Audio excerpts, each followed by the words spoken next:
Hey everybody. Today we're talking about two right triangles that are hugely important when you get into trig and calculus. The isosceles right triangle and the 30, 60, 90 right triangle, or pi over 6, pi over 3, pi over 2 right triangle. An isosceles right triangle has side lengths in the ratio 1 to 1 to square root of 2. And the 30, 60, 90 right triangle, or pi over 6, pi over 3, pi over 2 right triangle, has side lengths in the ratio 1 to root 3 to 2. Notice that in each case, the smallest angle is always across from the shortest side, and that's particularly useful when you're trying to keep that 30, 60, 90 right triangle straight in your mind. These are two important triangles to memorize, in particular because if you know them, then you're going to be able to very easily evaluate any trig function for the values pi over 6, pi over 4, and pi over 3. Let's look at pi over 4 first. We have this isosceles right triangle with sides in the ratio 1 to 1 to root 2. So the sine of pi over 4, opposite over hypotenuse, is 1 over root 2. Same thing with the cosine of pi over 4, adjacent over hypotenuse.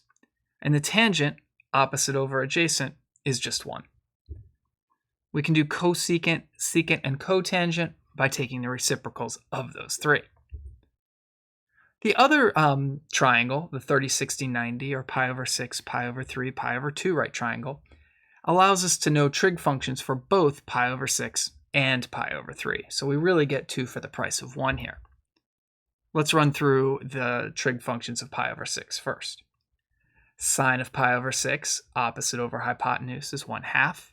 Cosine, adjacent over hypotenuse, is root 3 over 2. And the tangent, opposite over adjacent, is root 3 over 3, or 1 over root 3.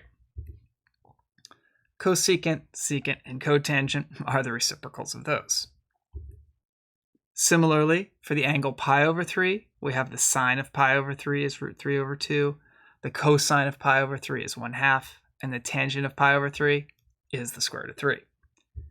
And here are the reciprocals, cosecant, secant, and cotangent. Let's do an example problem. Solve this triangle. We're given one angle, pi over 6, in addition to the right angle. So really, we can determine all of the angles of this triangle. And then just one of the sides, 12. So this is a pi over 6, pi over 3, pi over 2 right triangle. So the side lengths have to be in the ratio 1 to root 3 to 3. We're given the side length of 12. That's the longer of the two legs. That corresponds to the root 3 in that ratio. One way that you can see that is that it's across from the angle that has measure pi over 3. Therefore, if x is the length of that shorter side, then x times the square root of 3 is 12. And we can solve this for x just by dividing both sides by the square root of 3. 12 over the square root of 3 can also be written 4 times the square root of 3 just by rationalizing the denominator. So we know that shorter side is 4 times the square root of 3. Using that 1 to root 3 to 2 ratio, we know that the hypotenuse then has to be twice that length, or 8 root 3.